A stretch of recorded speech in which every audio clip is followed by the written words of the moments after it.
Hi everyone, I'm the Architecture Insider and today we have a video on how to get a first class in architecture. We all know architecture is difficult on its own and it brings so many more challenges, and wanting a first class degree, it's already difficult on its own.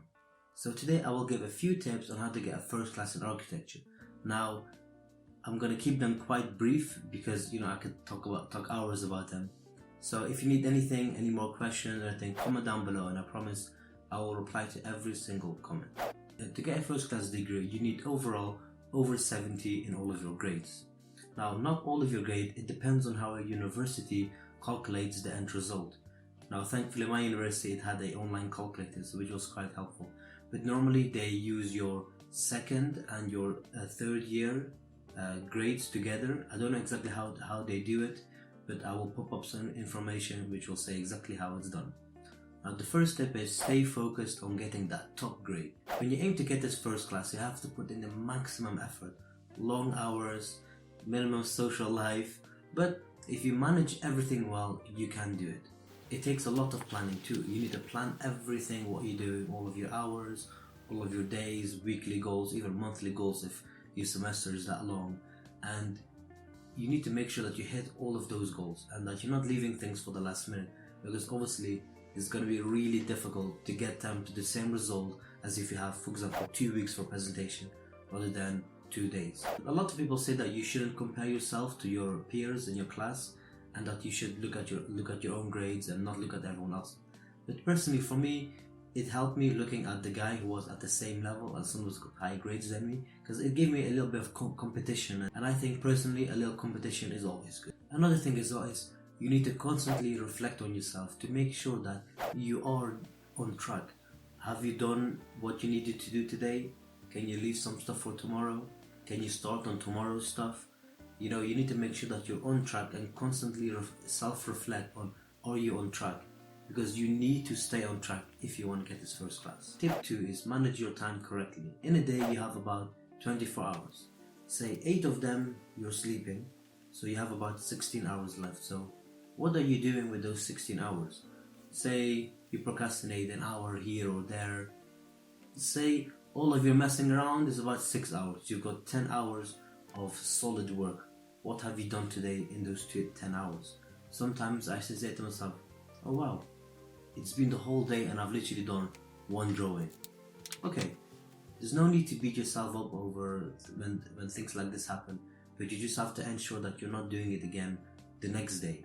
If you do it once a week, it's okay, but you have to make sure that you stay on your goals and maintain a good amount of hours throughout the day. One thing that one of my lecturers said was to leave all of the design work in the morning, because your brain is more functional and you're more awake, and towards the night leave things like rendering, creating diagrams, things that don't need a lot of thought. Tip number 3 is less procrastination. Studies have shown that people that spend more time on social media actually have a higher depression rate, because they compare themselves to classmates on social media. So as fun as social media is, it is actually bad. Now of course this is not just for social media, this counts for when you're on Netflix watching and binge watching shows for hours and hours. I know I'm laughing because I do it too. And it could be anything. It could be going shopping, it could be just talking to your friends, it could be sleeping the whole day, anything. You need to make sure that you're not procrastinating. Personally, I want to reflect every morning to what I'm going to do and what the plans that I have left. And if I can, I reflect once or twice more throughout the day, just to make sure that I am on track and I don't procrastinate as much as I need. If this first class degree is so important to you, you have to think to yourself, do I really want this first grade? Is sleeping another 3 hours really worth not getting a first class? Is watching this show really that important to me, or is getting my first class more important to me?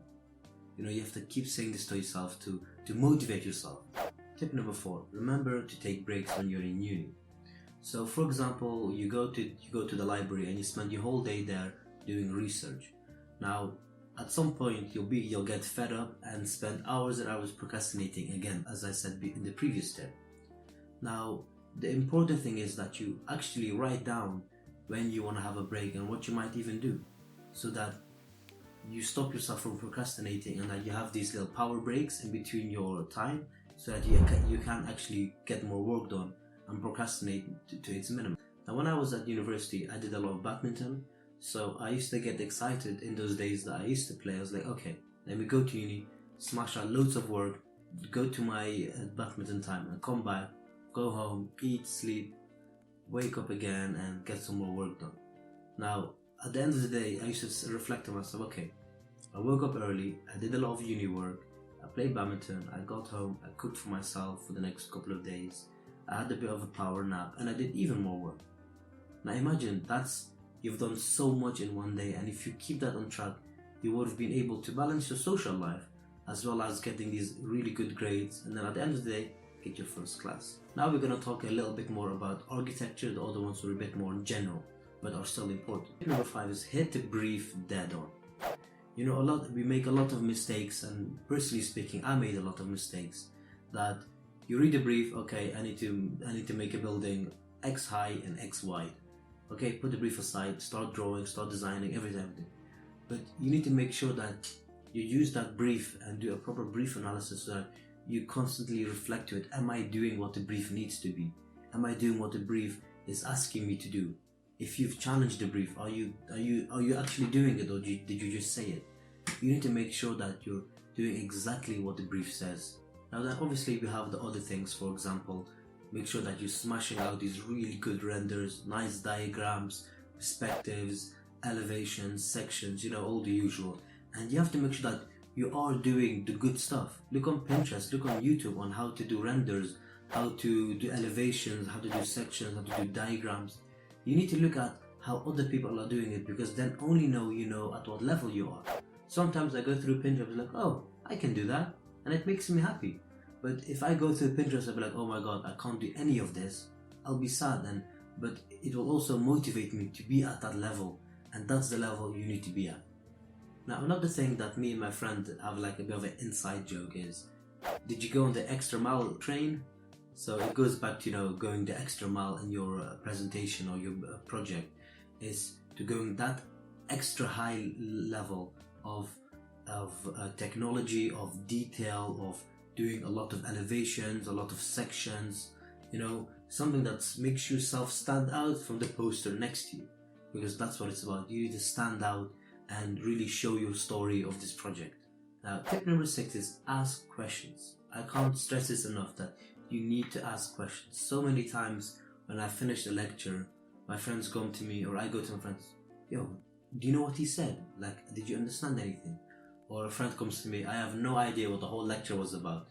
That's bad, because you only have this time with this lecture to really understand the project and what's going on. If you have any questions or anything, most probably you're not even the only one that has that kind of question. You know, not everyone comes to this institute or this university or this course with all of the knowledge. It doesn't work like that. At the end of the day, you're here to learn. You're not here to just walk through the program and that's it. One of the other big tips is you have to teach yourself. I can't stress it enough. I was really thankful that I had the opportunity to go to a work experience for 1 week, literally 5 working days, and I learned so much about architecture, about the design process, how to use AutoCAD, how to use SketchUp. My previous projects in college, they were also a bit more architecture related. I did like a train station, so I had a bit of a background of model making, how to draw in perspectives, how to use markers, coloring pencils and all this. I wasn't good at it, but I knew what I was doing. Now, a lot of people that come to the university don't know anything, and you have to be better than that. You have to be better than knowing that when you come to this university, they're gonna ask a lot of things from you. Oh, you have to do this drawing in this program. Oh, Photoshop, Illustrator, InDesign, AutoCAD, Revit, Rhino, Grasshopper, Enscape, I don't know, many more.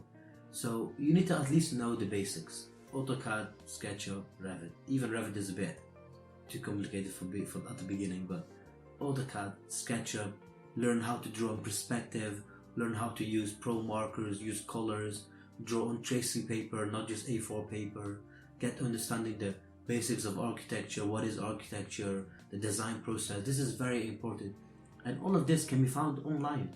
I was so naive at the beginning because I didn't know about YouTube and that you can find so much about architecture on YouTube. And now here I am giving my advice on YouTube about YouTube.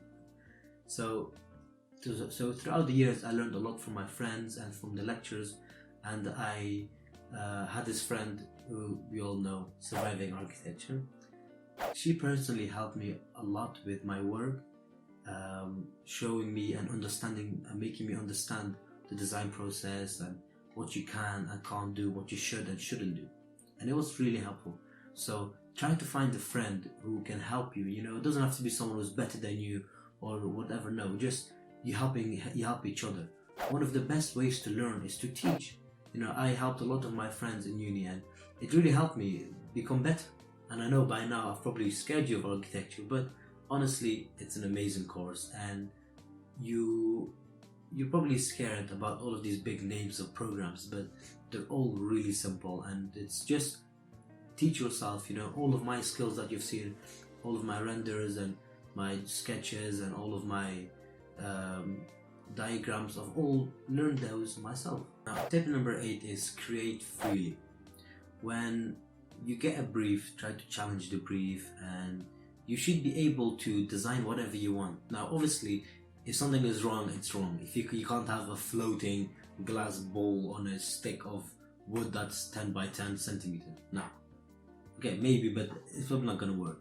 So if something is wrong, it's wrong. Accept it, move on, try to do better. But don't let the lecturers and your friends or whatever change the way you're thinking or the way you're doing now. If you like something your friend has done and you want to do it, that's fine. That's just you found something new. But don't get restricted by the way your lecturers teach you or show you things. Now, personally, to me, it happens a lot. I've done a presentation. Oh, this is wrong, this is wrong. Well, you've never said it to me before, so why are you saying this now? And I know it's very annoying and irritating when that happens, but you know, what can we do? We just try to move on and do better next time. You're only actually working on fake projects for only 5 years. You've got your 3 years of degrees and then 2 years of masters. So do whatever the hell you want.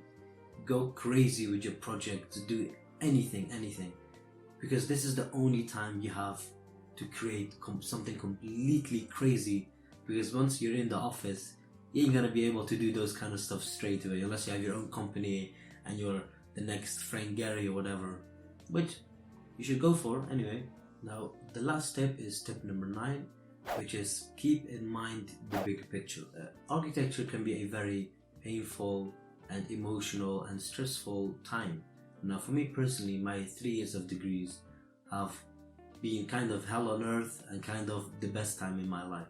Now, every time I had these mini heart attacks when you just look at your grades or just before a presentation and everything. But you should never be disheartened by your grades or what your lectures tell you, because at the end of the day, you're just learning. You know, you need to be able to accept if you did something wrong or if you didn't get the grade that you wanted. As you can see now, personally, I got 40% in one of my projects. Now, I was devastated. I was really annoyed and scared, and I didn't know what I was gonna do. And a friend of mine really helped me, and they said to me that, look, people have bad semesters all the time. People have bad months, people have bad years. People have like a bad 10 years, and you're complaining about one semester. It's okay, it's not the end of the world. You're only in your second year. You can fight back, get back up stronger. Look at what you did wrong, try to do better next time, and make sure you don't do the same mistake, and make sure that you do as much as you can and do the best you can, because that's all you can do. If you get your grade and you've done the best you can, you killed yourself for this project, then you should be happy because you literally did all that you could. Even if you have a bad grade or a bad presentation or something happened, just remember the bigger picture. You're gonna go do your 9 to 5, design nice buildings, do whatever you need to do at work, and come home and just chill the hell out. You don't think about work, you don't do any work, unless, you know, at some point you do have to do a bit of work outside of the office. That's okay. It's obvious. But you don't go like uni and you're stressed. Oh, how is this gonna work? How is that gonna work? Am I gonna be able to do this poster? No, it's not like that at all. It's chilling, it's relaxing, it's amazing. I love work so much. If you have any more questions, comment down below and I will promise to answer everyone as soon as I can. Take care everyone, and I'll see you soon.